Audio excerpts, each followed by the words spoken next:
지난주에 지방에 개척교회 창립 예배가 있어서 다녀왔습니다. 개인적으로는 굉장히 참 이제 막 목회를 시작하는 전도사님이 참 대견하게 보였습니다. 개척하지 않고도 목사 안수를 받을 수 있는 그 편한 길이 있음에도 불구하고 조그만한 상가를 얻어서 이제 신혼인데 아내하고 같이 개척을 하겠다고 그렇게 마음먹은 그 자세가 참 훌륭해 보였고, 또 요즘 세태가 쉬운 길로만 가려고 하는, 편한 길로만 가려고 하는 그런 시대 속에서 그래도 고생을 마다하지 않고 주님 한번 바라보면서 자기에게 주어진 십자가의 길을 이렇게 가려고 하는 모습을 보니까 참 대견해 보였습니다. 축사를 하시는 목사님께서 축사를 하는데 좀 재밌게 편하게 하시더라고요. 그러면 세 가지를 말씀을 하시는데, 하나님께서 봐주시는 사람이 있다. 하나님이 애지간하면 좀 잘못해도 봐주는 사람이 있는데, 그 세 사람이 어떤 사람이냐. 첫 번째는 세 가지를 한 사람에게는 하나님께서 좀 봐주신다고, 아마 유머스럽게 그렇지만 뼈가 있는 그런 이야기를 하셨습니다. 첫째는 개척하는 사람, 개척을 했던 사람을 하나님께서 애지간하면 봐주신다고 합니다. 두 번째는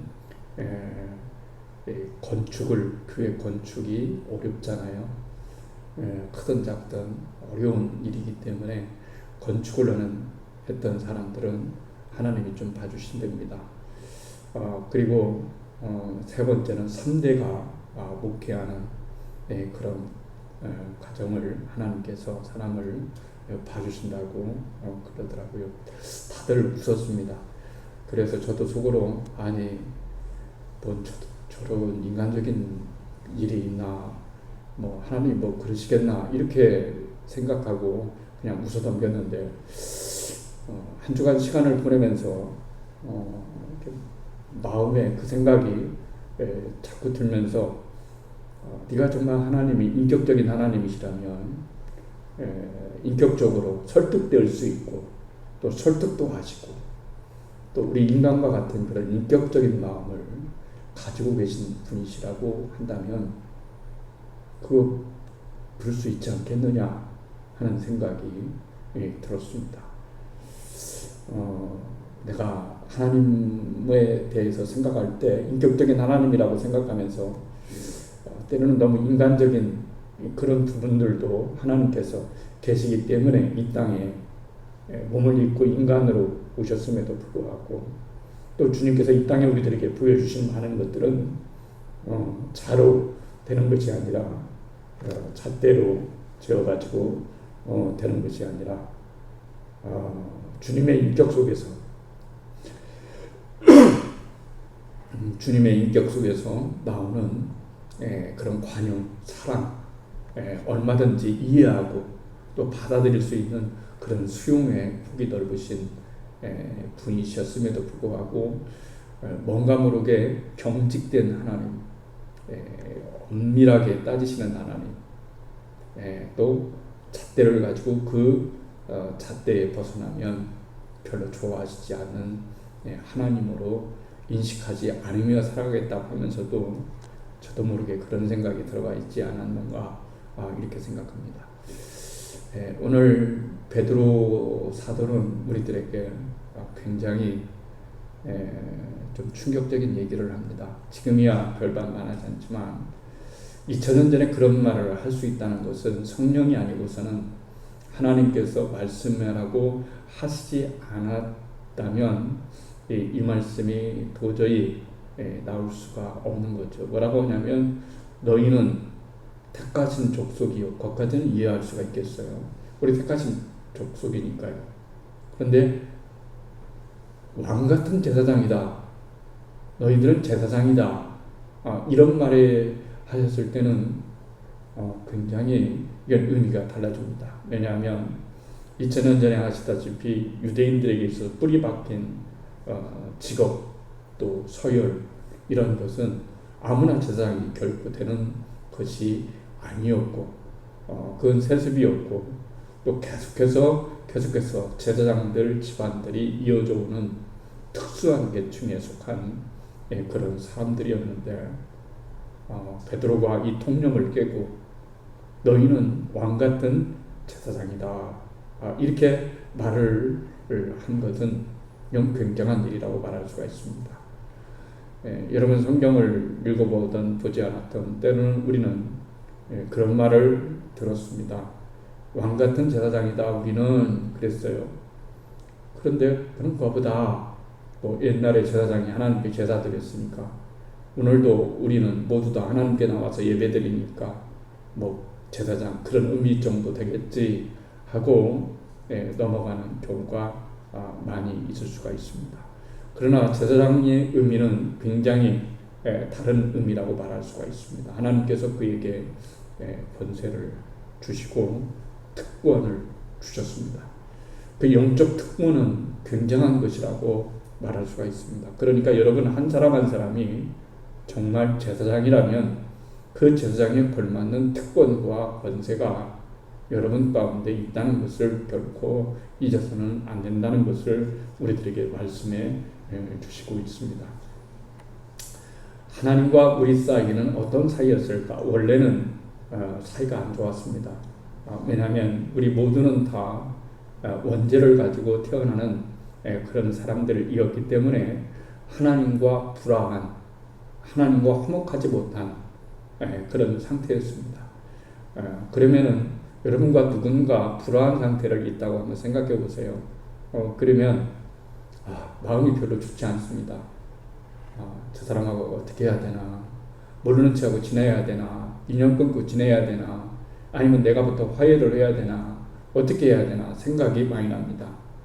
그런데 여기에서 두 사람 다 화해해야 되겠다라고 생각하면 굉장히 좋은데 그 둘 중에 한 명이라도 화해를 하겠다라고 생각하면 화해는 그만큼 가능성이 열려져 있는 거라고 말할 수가 있습니다. 친구끼리 아니면 부부끼리 서로 화해해야 될 어떤 일들이 생겼다면 별반 문제가 되지 않지만 친구와 화해 이것도 별로 문제가 되지 않지만 뭐 하든 안 하든 살아가는 데는 문제가 없죠. 그렇죠. 좀 불편한 뿐이죠. 그런데 하나님과 내가 불화한 사이였다, 사이가 좋지 않는 사이였다라고 하는 것은 단순히 그냥 하나님만 보고 살면 되고 하나님도 다 없다는 셈 치고 살아가시면 되잖아요. 뭐 이렇게 말할 수 있지만 그러나 하나님과 화해가 되지 않고 불화관계가 있을 때 우리의 종국적인 그 종착지는 파멸이고 지옥이기 때문에 결국은 화해를 해야 된다는 거예요. 근데 문제는 인간이 하나님과 화해할 마음이 전혀 없다는 데 있는 거예요. 우리가 영적으로 깨어있고 살았다면 내가 먼저 하나님께 가서 화해하겠습니다. 하나님 잘못했습니다. 하나님 잘못했어요. 용서해 주세요. 하나님 정말 믿지 않는 거, 신뢰하지 못했는 거, 예수 그리스도를 주님으로 영접하지 못했던 이런 모든 것들을 사죄합니다. 라고 이렇게 정상적인 상태라면 나가야 되는데 그러나 지금은 비정상적인 시대에 살고 있고 인간의 구조 역시 비정상적인 상태에 있기 때문에 그런 일을 할 수가 없는 그런 지경에 이르렀죠. 그러니까 사랑이 많은 자하고 적은 자하고 누가 더 크냐? 반드시 사랑이 많은 자가 더 크게 됩니다. 아쉬운 사람이 누구일까요? 그렇죠. 세상에 나가면서 원칙은 그냥 뭐 내가 힘 있고 돈 있고 있으면 아쉬울 일이 없습니다. 그러나 부자 관계는 다르고 또 부부 관계도 다르지만 더욱더 자식과 부모 관계는 굉장히 다르다고 말할 수가 있습니다. 자식은 부모 안 봐도 살 수 있습니다. 살 수 있어요. 어렸을 때나 엄마 아빠 없으면 울고 그랬죠. 결혼해서 출가해서 살게 되면 자식은 부모 없이도 삽니다. 그러나 부모는 자식 없이는 못 삽니다. 그렇기 때문에 말씀을 드린 것처럼 아무리 자식이 많이 배웠고 많은 지식을 갖고 있고 능력이 있고 권세 있고 이렇다 할지라도 언제나 부모의 사랑을 앞설 수는 없습니다. 부모는 어떤 상태라도 자식을 사랑합니다. 그렇기 때문에 하나님께서 우리를 만드셨습니다. 하나님은 우리의 아버지가 되십니다. 그래서 하나님이 먼저 오셨습니다. 그럴 필요 없으십니다. 그럼에도 불구하고 독생자 예수를 보내셔서 내가 너희와 화해하겠다. 누구든지 예수 그리스도를 영접하고 누구든지 그리스도를 믿으면 너와 나와 깨어졌던 자녀와의 관계, 하나님과 인간과의 관계를 완전히 회복의 관계로 돌려놓겠다라고 하는 것이 바로 제사장의 역할입니다. 그래서 예수님을 대제사장이다 이렇게 말하는 거예요. 이거 굉장히 중요한 일이라고 말할 수가 있습니다. 그러니까 너희들은 어떤 사람이느냐? 너희들이 하나님과 화해가 된 것은 예수님이 달이 났기 때문이다 라고 이렇게 말씀하시는 거예요. 화해의 달이. 화해를 하려면은 양쪽 편을 화해시키려면 어떻게 되는 거죠? 양쪽 편을 다 잘 알아야 됩니다. 한쪽 편만 편들어서는 절대로 안 됩니다. 그래서 양쪽 달을 다 알아야 됩니다. A도 알아야 되고 B도 알아야 됩니다. 그래야 C가 A와 B 사이를 이렇게 화목시킬 수 있고 화해시킬 수가 있는 겁니다. 그러니까 제사장이라고 하는 것은 어떤 의미를 담고 있느냐? 화목자, 화평자, 중재자가 되는 그런 사명을 메신저라고 하는 그런 사명을 받았는데 하나님 앞에서는 사람을 대변하고 사람 앞에서는 하나님을 대변하는 것이 제사장의 역할이다 라고 하는 것을 우리들에게 말씀해 주시는 거예요. 그러니까 오늘 베드로전서 우리가 오늘 살펴본 것처럼 너희는 택하신 족속이요 왕같은 제사장이다 라고 이렇게 말을 했을 때는 이건 굉장한 의미가 담기는 거예요. 하나님께서 말씀을 통해서 너희들에게 제사장의 특권을 주겠다. 너희들은 특권을 가지고 있다. 화해자의 특권을 가지고 있다. 화해시킬 수 있는 권세를 너희들에게 주겠다라고 하는 말씀이 오늘 바로 여러분 우리 모두는 다 제사장입니다. 왕같은 제사장입니다. 라고 이렇게 말하는 표현에 들어있는 것을 알 수가 있습니다. 하나님의 나라는 실제합니다. 하나님 나라는 하나님이 지으셨습니다. 천국이라고 말하죠. 굉장히 생각할 수 없을 만큼 큽니다. 그래서 하나님은 모든 사람이 하나님 나라에 들어가기를 진정으로 원하십니다. 우리가 이 땅에 살면서 주변 친구나 주변 사람들을 보면서 이 땅의 것들이 얼마나 신기루와 같은 것인지 안개와 같은 것인지 얼마나 허망한 것인지 라고 하는 것들을 보게 될 때에 우리가 진정으로 놓치지 말아야 될 가치는 하나님 나라 천국을 갈망하면서 살아가는 것, 이것이 굉장히 중요한 것이라고 말할 수가 있는 거예요. 궁극적으로 화평과 화해를 시키고자 하는 이유도 바로 그 속에 들어져 있기 때문에 우리는 그것을 알 수가 있는 겁니다. 목적이 분명해야 됩니다. 하나님께서 우리들에게 왜 생명을 지금까지 붙들어 주셨을까?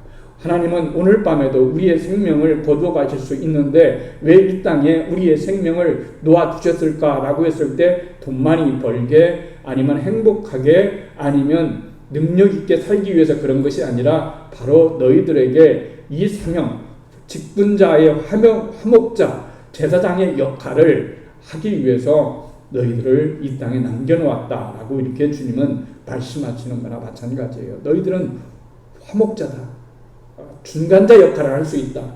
나와 하나님과 인간 사이에 다리를 놓아서 서로 화목하게 하고 화평하게 하고 그리고 불화됐던 모든 관계를 청산하고 화평하는 그런 자리에 있다라고 하는 것을 우리들에게 말씀을 해주시고 있는 겁니다. 제사장들의 길을 걸었던 사람들을 몇 번 부르면 이렇습니다. 노아를 한번 생각해 보십시오. 노아가 하나님의 말씀을 들었습니다. 오늘 하나님께서 노아를 부르셨죠. 노아야, 내 하나님, 이제 나중에 내가 홍수로 이 세상이 너무 악하다. 악해도 너무 악하다.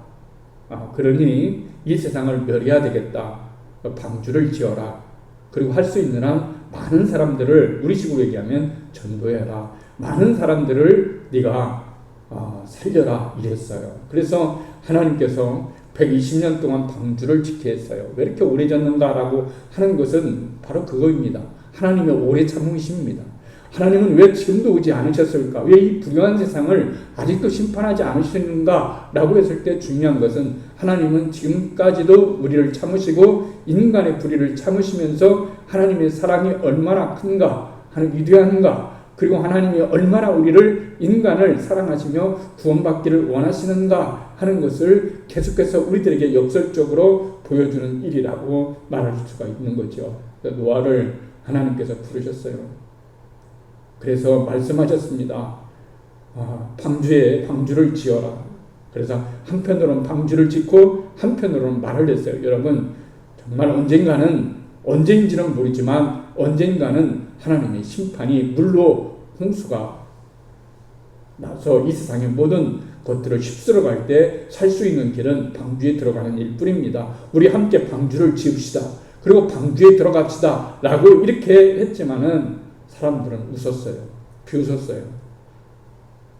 이런 하늘에 무슨 홍수가 있으리라고. 그게 무슨 뚱딴지 같은 말을 하냐고 무시당했습니다. 그렇지만 노아는 절대로 실망하지 아니하고 방주를 마침내 완성했습니다. 그리고 방주에 들어가는 그 순간까지 사람들에게 화해자의 역할, 제사장의 역할을 했어요. 그렇지만 사람들은 결코 그 말을 받아들이지를 않았습니다. 하나님과 화해를 하려고 생각지도 않고 그런 의지도 없습니다. 그럴 마음도 없습니다. 그런 마음을 돌려놓는다라고 하는 것은 얼마나 어려운 일일까요? 사람의 마음을 돌려놓는다는 것을, 이건 얼마나 일일까요? 하나님께서 세상을 6일 만에 창조하셨습니다. 그러나 하나님이 인간의 마음을 한번 돌려놓는 데는 지금까지도 하나님은 시간을 투자하고 계시고 지금까지도 재창조하시는 그런 일을 보면은 인간의 마음이 얼마나 질기고도 참으로 변하기 어려운 존재인가 하는 것을 알게 됩니다. 홍수로 모든 것이 멸하고 이제 노아가 물이 빠지고 육지에 도달했습니다. 그때 그가 처음 한 것은 무엇이죠? 바로 제사를 드리는 거였어요. 하나님께 제사를 드렸습니다.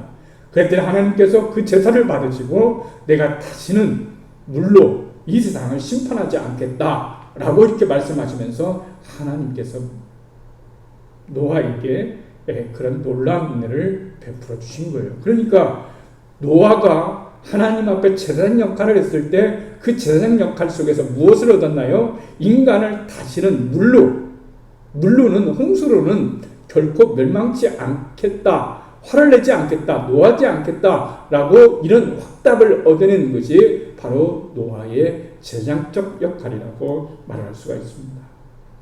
아브라함이 있습니다. 아까 제가 말씀드렸잖아요. 하나님은 인격을 가지고 계시다라고 하는 말은 설득될 수도 있다 하는 말과 똑같은 거예요. 마음이 이렇게 바꾸실 수도, 결정하는 것을 바꾸실 수도 있다 하는 그런 마음입니다. 하나님은 고지식한 분이어서 한번 마음 먹으면 내가 어떤 사람이, 어떤 하나님인데 너희들 인간이 나를 아무리 설득하려고 해봐라, 아무리 노력하려고 해봐라, 내가 결코 너희들을 향한 진노를 내가 거둘 수 있겠느냐라고 이렇게 말씀하지 아니하시고, 하나님은 누군가가 자기를 설득하게 하시기를 원하시고, 하나님은 누군가가 자기의 분노나 진노를 가라앉히기를 진정으로 원하시는 것이 하나님의 마음이라는 것을 우리는 알게 됩니다. 그래서 하나님이 정말로 인격적이라는 말은 그 속에 담겨져 있는 것이죠. 그 속에 담겨져 있는 것이죠. 아브라함이 천사를 영접했죠. 그래서 천사를 영접하고 음식을 막 대접을 했습니다. 나중에 알고 보니까 하나님이었어요. 하나님이 천사로 오신 거였어요. 그래서 가서 식사 대접을 했습니다. 이거 굉장히 인간적인 표현이죠. 굉장히 인간적인 표현이죠. 잘 쉬고 씻고 편안히 쉬고 그럴 기회를 주었어요. 하나님 굉장히 천사들이 기분이 좋았습니다. 그래서 말을 했습니다. 아브라함에게 축복을 했어요. 내년 이맘쯤에 내년 이맘쯤에 너에게 좋은 일이 일어날 것이다. 네가 꿈에도 그렇게 그리던 일이 일어날 것이다. 네가 평생 갈망하던 그 일이 일어날 것이다. 그것은 곧 너에게 자녀가 새로 탄생할 것이다. 자녀가 태어날 것이다. 라고 이렇게 귀뜸을 해주셨어요. 그러고 난 다음에 가려다가 한 가지 더를 얘기하셨어요. 내가 내 친구 아브라함에게 비밀이 있겠느냐 하는 거였어요. 그렇잖아요. 사랑하면, 친구 사이면 비밀이 없는 거예요. 서로 다 터놓고 얘기를 합니다. 그렇잖아요. 하나님께서 아브라함에게 얘기를 했어요. 사실은 우리가 지금 이렇게 가는 것은 소돔과 고모라를 가는 것이다. 얼마나 소돔과 고모라가 죄악이 난무했는지 알 수가 없다라고 하는 거예요. 여러분, 얼마나 이 세상이 악해진 줄 아십니까? 너무 악해졌어요. 비참한 세상이 되었어요. 물질은 풍요하지만 풍요 속에 얼마나 많은 것들이 희생되어져 있는지 알 수가 없어요. 동성애, 퀴어 축제 이런 것들이 이제는 아무렇지도 않는 것처럼 그냥 평범한 문화의 한 양상인 것처럼 그렇게 되어졌을 때 이것이 얼마나 무서운 일이 여러분 될 수 있느냐는 거예요. 그런 거잖아요. 소돔과 고모라가 쉽게 말하면 그런 악의 소굴이었어요. 그러면 악의 소굴이었어요. 그래서 하나님께서 도무지 소돔과 고모라를 가만히 두면 안 되겠다. 멸망시켜야 되겠다. 이렇게 하나님께서 화가 나신 거예요. 굉장히 분노를 일으켜서 인격을 가지고 있기 때문에 화도 내시는 거죠. 그렇죠? 기뻐도 하시고 웃기도 하시고 그러시지 않습니까? 여러분, 그래서 아브라함에게 말을 내는 거예요. 내가 소돔과 고모라를 멸하러 가는 길이다. 이렇게 말했을 때 아브라함이 순간적으로 드는 것이 무엇일까요? 거기서 듣는 것은 룻이 소돔과 고모라에 사는데, 소돔에 사는데 어떻게 하면 내 조카 룻을 구할까 하면서 의인 50명을 있으면 멸망하시겠습니까? 40명이 45명이 있으면 멸망하시겠습니까? 40명이 있으면 멸망 아니다. 내가 살려두겠다. 너네 참아주겠다. 이렇게 쭉쭉 내려갔지만 나중에 아브라함이 의인 50명을 냈겠지만 의인 50명이 없는 거예요. 없는 거예요. 그런데 하나님께서 롯을 살려주셨어요. 왜 그 이유를 성경에 말한 거예요? 아브라함 때문에 살려주셨다. 소돔을 뒤엎으실 때 하나님께서 아브라함을 생각하사 이런 것만 보아도 하나님이 얼마나 인격적인 분이신가 하는 것을 알게 되는 거예요. 우리가 중보를 기도한다는 것이 얼마나 이게 중요한 것인가. 중보자를 위해 누군가 나를 위해서 중보 기도해주고 내가 누군가를 위해서 중보 기도를 하고 이렇게 중재자의 역할을 한다는 것이 하나님의 마음을 움직이는데 얼마나 효과적이고 얼마나 대단한 것인지 하는 것을 알게 되는 거예요. 하나님께서 모세에게 여러분 말씀하셨어요. 모세가 40일 동안 호렙 시내산에 올라갔다가 율법을 받고 있는 사이에 모세가 내려오지 않자 이스라엘 백성들이 우상을 만들어서 거기서 여러분 큰 범죄를 저질렀어요. 이건 하나님의 백성다운 그런 행동이 아니었어요. 행위가 아니었죠. 그래서 하나님께서 무척 화가 나셨어요. 그래서 이 백성을 다 도력하고 내가 다시 시작하겠다 이렇게 말했을 때 중재자가 된 사람은 바로 모세였어요. 하나님의 마음을 누그러뜨릴 수 있는 사람이 돼야 되는 거예요. 하나님의 마음을 녹일 수 있는 사람이 돼야 되는 거예요. 그런데 하나님께서 막 화가 냈을 때 그러면요 하나님 그렇게 하십시오.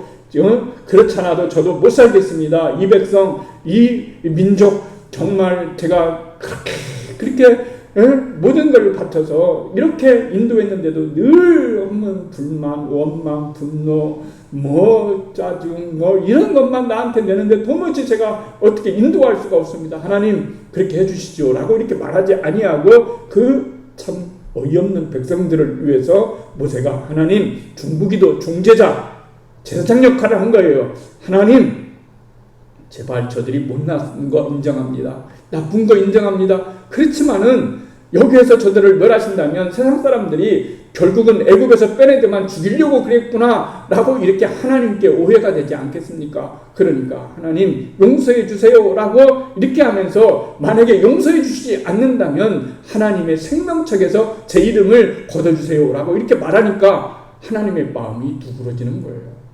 그렇게 말하는데 마음이 안 녹아질 사람이 있겠어요? 자기 생명을 생명척에서 지워달라고. 차라리 내가 구원받지 않아도 되니까 나는 이 백성과 이 민족을 위해서 기도할 수밖에 없습니다. 하나님, 저들을 용서해 주세요라고 이렇게 하나님 마음에 불을 지르는 것이 아니라 하나님의 마음에 그 분노에 하나님께서 마음을 가라앉지 않을 수 있도록 그렇게 하신 거예요. 이게 굉장히 중요한 겁니다. 이 제사장의 역할인 거예요. 이것이 곧 제사장입니다. 중재자가 되는 것이 얼마나 여러분 중요한지 알 수가 있습니다. 우리는 중재자가 필요합니다. 이 시대에 살아가면서 우리들에게 필요한 것이 무엇일까요? 중재자인 거예요. 어떤 악을 보았든지 어떤 심각한 죄를 보았든지 이 세상에 정말 너무나도 악이 난무하는 이런 세상을 보았을 때 우리는 스스로 놀라울 것만 끝나는 것이 아니라 하나님의 마음을, 분노를, 화를 가라앉힐 수 있는 그런 마음을 우리들에게 주십사라고 기도해야 되는 거예요. 그래서 성경은 바로 너희는 제사장이야. 왕같은 제사장이야.